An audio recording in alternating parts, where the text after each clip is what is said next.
ரொம்ப கேவலமா இருக்கு. இதுக்கு மேல போய் போராட்டம் பண்ணி ஜெயிலே போய் இருந்துட்டு வந்துடலாம். ஆனா அந்த ஜாலி வெக்கமே இல்லைங்க. இன்னொன்னு, இதை இப்படி ஆளுநரை ஒழிக்கணும் கூட்டம் போட்டாலாம் ஒழிக்க முடியாது. ஒழுங்க பேச விடுங்க. ஏங்க இப்படி படுத்துறீங்க? தண்ணி கேள்விப்பட்டிருக்க மாட்டாரு. எங்க போயிட்டாரு? டீ அடிக்க போயிட்டா? ஆமா, அப்ப டீ அடிப்பாரு. ஆளுநருக்கு பாதுகாப்பான்.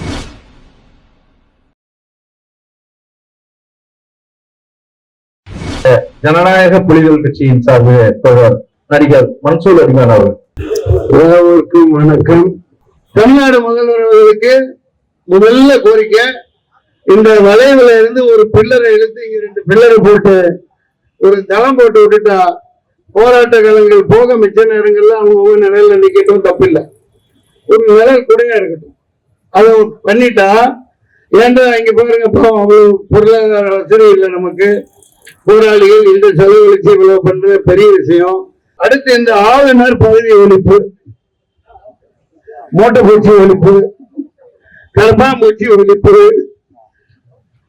அந்த மாதிரி இது சொல்ல போன ஆளுநராவது ஆளுநராவது முதல்வராவது அது தேவையே இல்லை. அது சொல்லிட்டு தான் வர்றாங்க, எல்லாமே சொல்றாங்க. இது இப்ப இந்நேரம் வரைக்கும் பேசுற தோழர்கள், அறிஞர்கள், பெருமக்கள் இங்கிலீஷ்காரங்காலத்துல கண்காணிக்க கொண்டாந்தது அதை தூக்கி போடுன்னு. ஆனா இப்படி எல்லாம் சொன்னா அவங்க கேட்க மாட்டாங்க. 98 நினைக்கிறீங்க. நான் இதே மாதிரி 100 பேரை கூட்டிக்கிட்டு நடிகர்கள் ரசிகர்களோட கிரிக்கெட் ஆட போனேன். அப்ப பாத்திமா பேபி இத்தனைக்கு அமைதி 600 அல்ல. அப்ப தங்கம் அந்த ஒலிம்பிக்ல தகரம் கூட வாங்குது நம்ம நாடு. அப்ப நானே கிளம்பு இருந்து ஆகுனா போராட்டம் பண்ணுவேன். இந்த நிமிஷம் அதான் போய்கிட்டு இருக்குன்னு பிடிச்சி உள்ள போட்டாங்க. அதாவது கிரிக்கெட் ஆட போனேன், சரிங்களா? அடுத்த நாள் வேற மாதிரி நியூஸ் வந்துச்சு, வேற.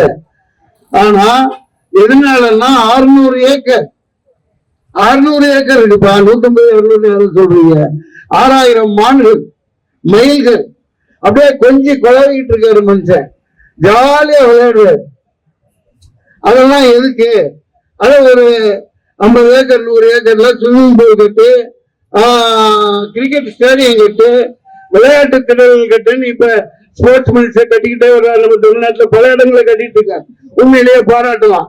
இப்போ தமிழ்நாடு அரசு கேட்டுக்கிறேன், ஒரு 200 ஏக்கர் பிடுங்கி நம்ம தமிழ்நாடு கவர்மெண்ட் சார்பா கட்டணம் எல்லாம் கைவிட்டுங்கய்யா, சத்தியமா கட்டுவாங்க. இங்க மேடம் முதல்ல கோரிக்கை இது. 2வது, ஆளுநர் மாளிகையில அவரை துரத்தி விட்டு போட்டு நமக்கு ஒரு 200 ஏக்கர் வேணும். அது நம்ம அப்பம் பார்க்க முட்டிடும். 4 தருவா இருக்கு, பள்ளிவாசல் இருக்கு. அந்த கதைக்கு வரட்டுங்களா? கண்டிப்பா சொல்லி ஆகணும். கொஞ்சம் அப்படி இப்படி போயிட்டு வரணும். என் பொண்ணு ஜுலையாவுக்கு இப்ப எம்டெக் எம்எஸ்சி படிச்சுட்டு இருக்காங்க. இதுல அங்கதான் முடியே இருக்கணும். அங்க ஒரு தருவா இருக்கு இடது ஓரமா.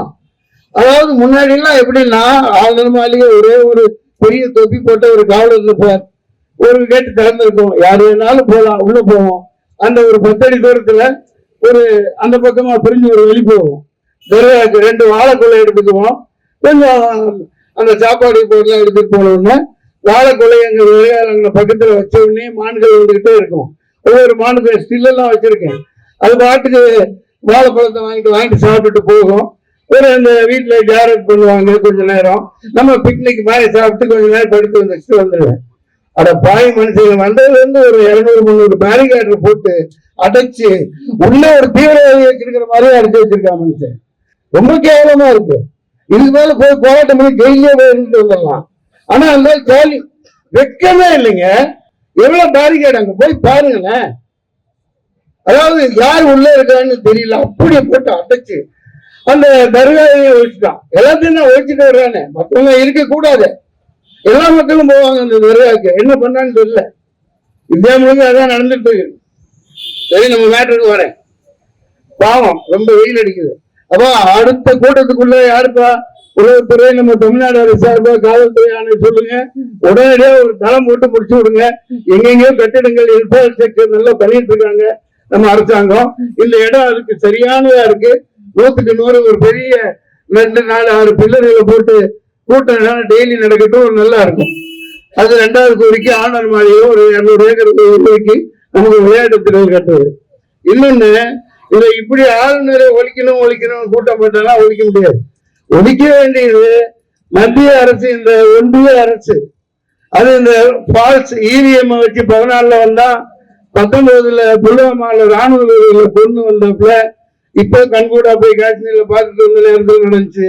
மக்களை கொண்டு மக்கள் மேல பழி போட்டு, அது ஒரு ஆளுநரோட வேலைதான். இங்கேயாவது இதெல்லாம் இருக்குல்ல, நான் கண்கூட பார்த்து போனோம். மே 28 அங்க இருக்கேன், 22 நடக்குது. விடுங்க, பேச விடுங்க. ஏங்க இப்படி படுத்துறீங்க? பேச விடுங்க. உங்களுக்கு என்ன ஜம்மன் தொப்பி போட்டிருக்கீங்க, உங்களுக்கு வெயில் நல்ல வெடிக்கிறாங்க, மண்டை காஞ்சிலே உட்கார்ந்துருக்காங்க. அப்பா நம்ம சார்பா எல்லாத்துக்கும் ஒரு குளிர்பானங்கள் கொடுங்கப்பா. யாருப்பா வாங்கி கொடு, எல்லாத்துக்கும் வாங்கி கொடு. கொடுப்பாங்க பக்கத்துல. பாப்பா தம்பிகளா, எல்லாத்துக்கும் யாராவது 4 பேர் குணா அங்க போங்க. எல்லாத்துக்கும் கரும்பு ரசம் கொடுங்க, தண்ணி கொடுங்க, ஜூஸ் கொடுங்க, வேகமா கொடுங்க. எங்க விட்டேன்? காஷ்மீர்ல. அது ஒரு மாதாவி எங்க ஆளுநர் இருக்கான். இதை கேள்விப்பட்டா வெள்ளையரசு கேள்விப்பட்டிருக்க மாட்டாரு. எங்க போயிட்டாரு? டீ அடிக்க போயிடுச்சா? ஆமா, அப்ப டீ அடிப்பாரு. ரொம்ப கொடுமைங்க. அங்க வந்து அந்த ஸ்ரீநகர்ல அந்த பயங்கரமான அந்த ஒரு அந்த கால முகல் கோட்டை ஒண்ணு மேல இருக்கு. அதாவது monument park. Tourist, international tourist எல்லாம் அங்க போவாங்க. அதான் வழி. அந்த அந்த முகல்ஸ் கார்டனுக்கு முன்னாடிதான் ஆளுநர் நல்ல வசதியான இடம். அந்த மலைச்சாரல்ல ஸ்ரீநகர்ல அவர் பங்களா கட்டி உட்கார்ந்துருக்காரு. அவர் என்னமோ பண்ணிக்கிட்டோம். அந்த வெளியே போறாங்கல்ல, அவங்க எல்லாம் காரில் அங்க இறக்கி விட்டுருவாங்க. இறக்கி விட்டுட்டு இப்போ இந்த நிமிஷம் வரைக்கும் ஐயா இறக்கி விட்டுட்டு நடந்துதான் ஒரு பர்லாங் போய் அந்த கார்ல ஏறிட்டு போகும். ஆளுநருக்கு பாதுகாப்பான். அவன் இப்ப அந்த பால்காம்ல போட்டு தீர்த்து கட்டி அதை வச்சு ஒரு பால்சா ஒரு போர் நல்லா நடத்தி நாடகம் தான் நடத்திட்டு இருக்காங்க. நேற்று கேசி வேணுகோபால் காங்கிரஸ் சார்பா ஒரே போட்டு போட்டார். there will be a big movement against you. இந்த இவிஎம் வச்சு இதுலயே பேச்சுக்கிட்டு உட்காந்துக்கிட்டு ஆண்டுகிட்டு இருக்கலாம்னு நினைக்காதீங்க. இந்தியா முழுக்க மிகப்பெரிய போராட்ட களமா மாறும். இந்த ஆளுநர் மட்டும் இல்ல. அப்பா நீங்க இங்க பிஜேபி பிடிச்சவங்க பல பேர் இருக்கலாம், நல்லா இருந்துட்டு போங்க. சென்ட்ரல் ஆளுங்கட்சி. நீ யோகிய புருஷனா, ஒழுங்கானவனா, நியாயமான முறையில தேர்தல் நடத்தி வந்திருக்கணும். உலகத்துக்கே தெரியுது இவிஎம் வச்சு ஏமாற்றி வந்தான்னு. 19லயும் அதேதான். இனிமேல விட்டா இந்த நாடு தாங்காது. 2029 கிடையாது. இந்த தமிழ்நாடு தேர்தலோட ஆட்சி மீண்டும் வரும். இங்க அதை ஒழிக்கணும். 29 வரைக்கும் சென்ட்ரல் கவர்மெண்ட் தாங்காது.